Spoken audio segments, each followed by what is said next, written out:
You've said you're running on a ticket of improved democracy primarily, as well as public finances and government borrowing. Would you like to expand on that for us? I'll expand on that. I'm standing as an independent social democrat. I'd like to emphasise that because my preferred option, both at the last election and this election, would have been to be part of the GSD slate, but they didn't want me for some reason. But I decided that my political desires and affiliations towards social democracy were important enough for me to carry on.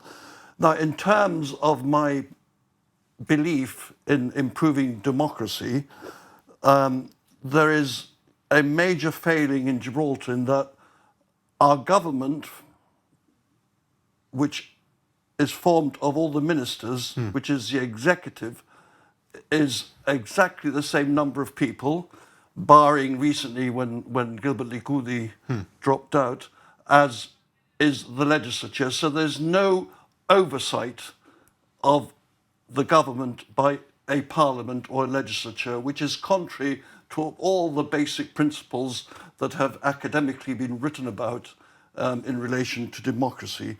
So I would want to improve that. I would want more sittings of parliament. I would want the opportunity for the opposition to hold the government to account more.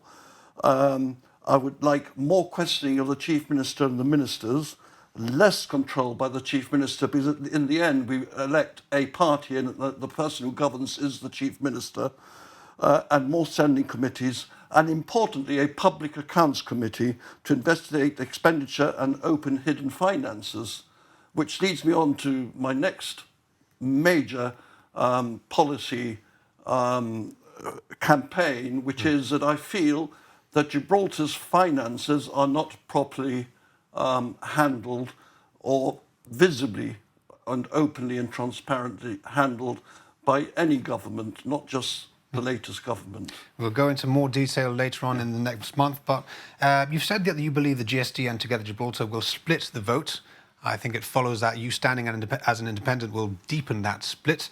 Do you think that this is there is an element to your standing of wanting to voice to be heard and to get yourself in the political arena, or do you really think you want to stand for Parliament? No, look, standing as independent does not split the vote. Standing as an independent gives voters an opportunity to vote for an individual who has his own thoughts, has his own policies, will set them out in a manifesto, and is capable of holding the government to account as in the opposition, because I have no chance, except if there's a coalition, to be on the government benches. So I am not splitting the vote by standing as an independent. What does split the vote is if there are more than two parties standing, because then it's proven by the mere fact that the GSLP had to do an alliance with the Liberal Party in order to be elected in 2011. Would you like to see more? Would you like to see more independent standing in Gibraltar? I would love to see more independent standings. I would love, part of what I am suggesting in terms of electoral reform is to make sure that there are more independents and even more smaller parties standing and having the capacity and capability of being elected into Parliament and holding the Chief Minister and his ministers to account. Because at the moment, they have a free rein. Mr Vasquez, thanks for joining us. One final question before you go. Will we be reviving your campaign song? Sorry? Your campaign song. Will we be hearing it again? I've already sent it out online, and I most certainly will, in loving memory to my dear friend Philip Valverde, who passed away and composed it for me and wrote it for me. And he was a lovely man and a great musician.